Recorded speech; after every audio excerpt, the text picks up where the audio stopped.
Selamat datang kembali channel Ray Konoha. Saya melihat ya di Konoha itu semakin seseorang itu fanatik dalam beragama, maka akan semakin munafik ya. Kenapa bisa seperti itu?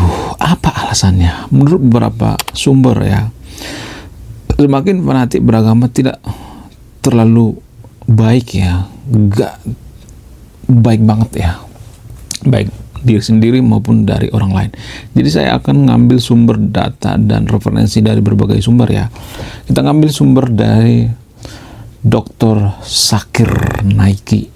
Sengaja saya plesetkan ya, karena nama beliau ini sudah di-banned dari YouTube ya. Jadi Dr. Zakir Naiki pernah mengatakan ya dalam sebuah jurnal atau bukunya yang berjudul Fanatisme Beragama. Beliau mengatakan fanatisme beragama dapat menyebabkan munafik ya. Karena orang yang fanatik beragama dapat melakukan tindakan yang tidak sesuai dengan ajaran agama mereka. Wow. Luar biasa. Walaupun sangat kontroversial ya Dr. Zakir Naiki ini. Ternyata beliau ini pernah yang namanya memberikan statement yang sangat-sangat rasional ya. Kemudian saya ngambil contoh dari sumber lain, misalnya dari Profesor Dr. Nurkolis Majid misalnya. Menurut profesor ini ya, seseorang yang fanatisme berlebihan dalam beragama itu menyebabkan orang menjadi munafik karena mereka lebih mementingkan kepentingan pribadi daripada kepentingan agama.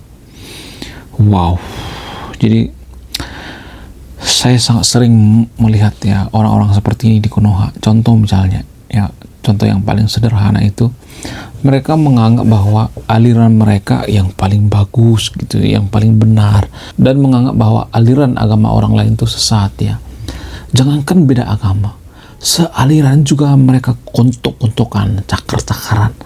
Hanya berbeda pendapat doang ya, beda aliran doang, beda penafsiran, maka akan gontok-gontokan, ribut ya. Padahal setahu saya kalau satu agama itu ya, satu bendera atas nama agama itu ya harus akur dong gitu, jangan kotok-kotokan gitu, jangan ribut. Kemudian kalau saya perhatikan ya, kenapa hal seperti ini terjadi? Apa alasannya? Kenapa ada orang yang terlalu fanatik banget ya dalam beragama? Fanatik bin munafik. Alasan yang paling masuk akal itu karena apa? Karena dia sangat suka mendengarkan informasi yang menguntungkan agamanya dan mengabaikan informasi yang misalnya mengkritik gitu dan lain sebagainya. Jadi ini masuk pada bagian ketidakjujurannya. Jadi orang yang beragama itu juga sebenarnya harus jujur mengakui kelemahan agama saya itu seperti ini, kelemahannya seperti ini ya, kemudian kelebihannya seperti ini. Harus jujur dong kelemahan dan kelebihannya. Kalau misalnya ada sejarah-sejarah ya, di video saya beberapa tahun yang lalu tuh pernah rame ya, terus saya mengkritik agama tertentu di Konoha ya, saya sudah masukkan datanya di situ, referensinya di situ, saya ngambil dari mana, saya tidak nambahin, saya tidak lebihin ya, saya ngasih referensi di situ, tapi tetap saya yang disalahkan. Wow, gila banget. Jadi orang-orang seperti inilah orang-orang yang sangat munafik ya. Mereka nggak mau mendengarkan kalau misalnya berita buruk tentang agamanya. Mereka hanya mendengarkan berita baik ya, walaupun itu fake ya, walaupun misalnya digombalin ya, ataupun dikarang-karang, informasinya itu tidak akurat ya, informasinya itu masih simpang siur, tapi mereka sudah sangat-sangat seneng banget kalau misalnya ada misalnya berita yang berhubungan dengan agama. Contoh misalnya ya, ada penemuan NASA misalnya. Jadi penemuan NASA ini ya, contoh ya, penemuan NASA ini ternyata pembentukan bumi ini atau evolusi daripada pembentukan bumi ini bentuknya seperti trompet misalnya ya. Misalnya ada yang mengatakan seperti itu di Konoha ya, seperti trompet. Padahal teori Big Bang itu kan iya agak mirip seperti trompet ya. Di Konoha kan ada pemuka agama yang mengatakan seperti itu ya, agak seperti trompet. Nah ini dihubung-hubungkan dengan agama gitu, padahal penafsirannya jauh banget. Terus teori Big Bang ya, teori Big Bang itu dihubung-hubungkan ya dengan apa? Dengan agama tertentu. Nah kenapa dihubung-hubungkan? Kenapa selalu dihubung-hubungkan ya? kemudian NASA, misalnya penemuan NASA, ternyata di bulan itu ada penemuan NASA yang ini ada hubungannya dengan agama kita, kita setuju kita. Kenapa selalu digubur-guburkan hal-hal seperti ini? Ya, di satu sisi mereka percaya NASA itu pergi ke bulan, ya. Di sisi lain mereka menyangkal bahwa NASA itu tidak pernah pergi ke bulan, itu cuma acting. Karena di langit itu ada Allah misalnya, ada Tuhan misalnya. Masa bisa menembus langit ketujuh? Nggak mungkin, terpental itu. Di Konoha ada banyak orang yang berprinsip atau berpendapat seperti itu. Jadi standar ganda a priori, ya, kalau menguntungkan dengan agamanya, mereka akan mengatakan itu sangat akurat ya datanya, ya. Menurut NASA, ya, menurut NASA mereka sudah mengakui kita setuju kita. Mereka mendengarkan suara dari bumi gitu, ya, berkumandang dari bumi. Jadi saya dulu pernah ya mendengarkan berita berita hoax, ya, ini termasuk berita hoax, ya. Namun banyak orang yang percaya ini, yaitu apa? Neil Armstrong ketika menginjakkan kaki di bulan, dia mendengarkan suara lantunan orang lagi melantungkan ibadah. Ada seperti itu, ya. Mendengarkan suara toa dari bumi, ada seperti itu. Tapi informasi ini kan cuma karang-karangan doang, hoax, ya. Tapi banyak orang yang percaya seperti ini. Kenapa banyak orang yang percaya seperti ini walaupun hoax? Karena apa? Karena kita sangat mendambakan yang namanya informasi-informasi yang mendukung agama kita, mengglorifikasi agama kita. Jadi hal ini semacam orang yang jatuh cinta. Orang yang jatuh cinta itu kan akan buta dengan kekurangannya, nggak mau lihat kekurangannya, bodoh amat dengan kekurangannya. Tapi giliran ditinggalin, disakitin, aku tersakiti, aku disakiti dan sebagainya. Jadi orang-orang seperti ini, ya, kalau dalam beragama itu biasanya sangat-sangat berlebihan gitu. Mencintai berlebihan juga salah sebenarnya. Kalau kita mencintai berlebihan itu, ya seperti ini, munafik gitu, nggak mau dikritik gitu, anti kritik. Kemudian ada beberapa alasan lain, misalnya kalau terlalu fanatik dalam beragama itu sangat berbahaya. Yang pertama, intoleransi, ya. Orang yang terlalu fanatik beragama itu menjadi intoleran terhadap orang lain yang memiliki keyakinan atau menyebabkan konflik dan kekerasan, ya. Kejahatan yang dibalut dengan agama itu akan terlihat mulia, akan terlihat suci. Jadi hal-hal seperti ini yang perlu kita perhatikan. Kemudian kekerasan, ya, fanatisme beragama dapat menyebabkan kekerasan terhadap orang-orang yang tidak sejalan dengan pemikirannya, ya, keyakinan atau agama mereka. Contoh misalnya, ya, radikalisme yang dilakukan atas nama agama. Jadi orang-orang yang radikal di Konoha itu sebenarnya orang-orang yang rajin beribadah. Mereka rajin beribadah, mereka fanatik dalam beragama, bahkan berlebihan. Makanya nggak boleh terlalu berlebihan. Apapun sebenarnya nggak boleh dikonsumsi berlebihan, ya. Filsafat juga nggak boleh berlebihan. Kita nggak boleh terlalu filsafat banget gitu, nggak boleh. Kita terlalu rasional juga nggak boleh. Terlalu mistis juga nggak boleh. Ya standar-standar biasa-biasa aja.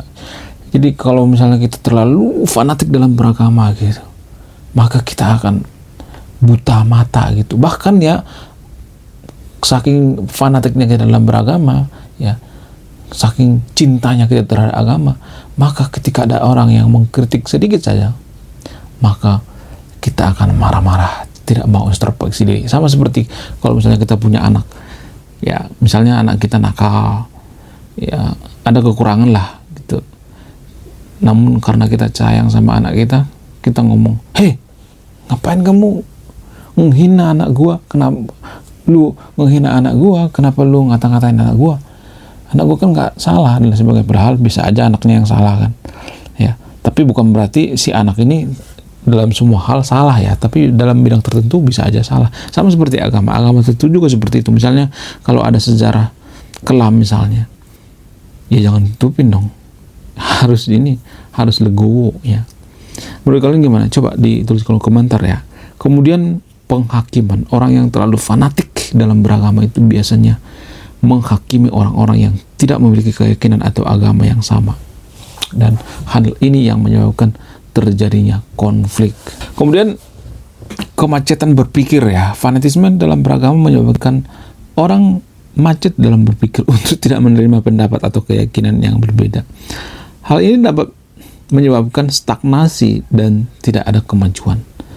Itulah alasannya kenapa ya orang-orang yang berlebihan dalam beragama di suatu negara itu susah maju. Karena apa? Karena fanatisme beragama yang berlebihan, ya, radikalisme, ya, hal-hal seperti ini yang bikin negara tidak maju. Gimana mau maju coba kalau misalnya banyak orang yang radikal, dikit-dikit masalah, dikit-dikit bawa pesan gede, dikit-dikit bawa pesan gede dan lain sebagainya. Bagaimana kita mau maju coba?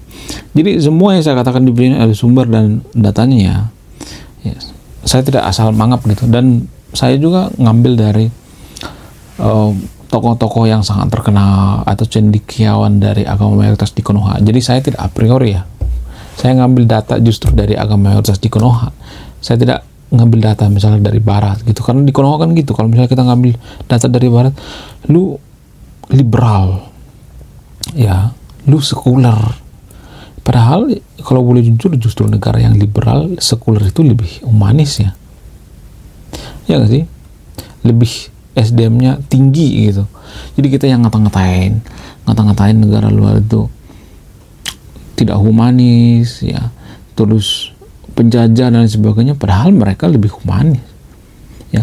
Cuman informasi yang datang ke kita itu mungkin informasi yang sepihak ya, karena algoritma juga gitu kan. Kalau misalnya kita suka terhadap agama tertentu, maka nanti akan keluar ya agama itu.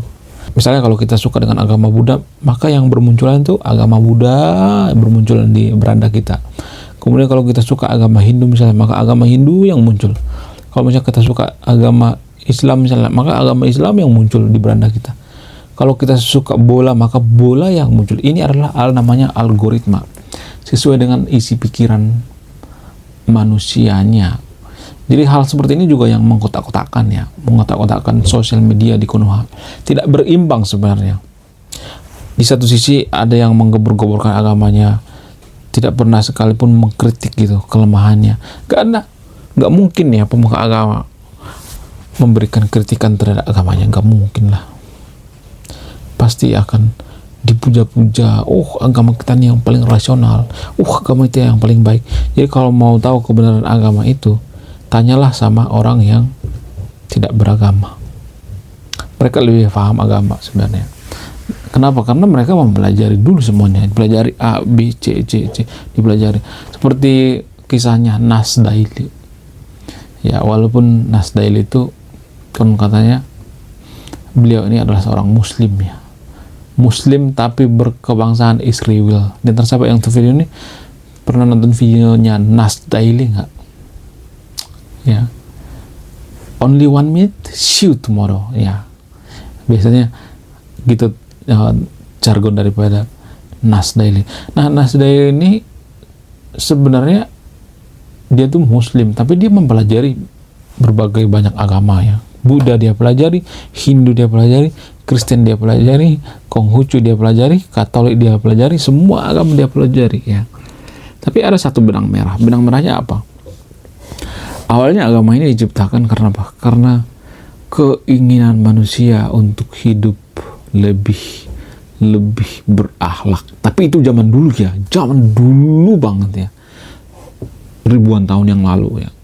Jadi kalau ada yang mengatakan apakah zaman sekarang agama itu relevan atau tidak, saya tidak akan menyimpulkan ya, karena agama itu kan sudah ribuan tahun yang lalu. Jadi apa yang dituliskan di kitab suci itu kan terjadi di ribuan tahun yang lalu ya. Walaupun ada sebagian ya, misalnya tentang perbudakan ya, kemudian tentang teknologi ya, kemudian tentang sains ya, kemudian manusia berasal dari tanah, kan sebenarnya sudah, mohon maaf ya, sudah usang ya, ideologinya udah usang, atau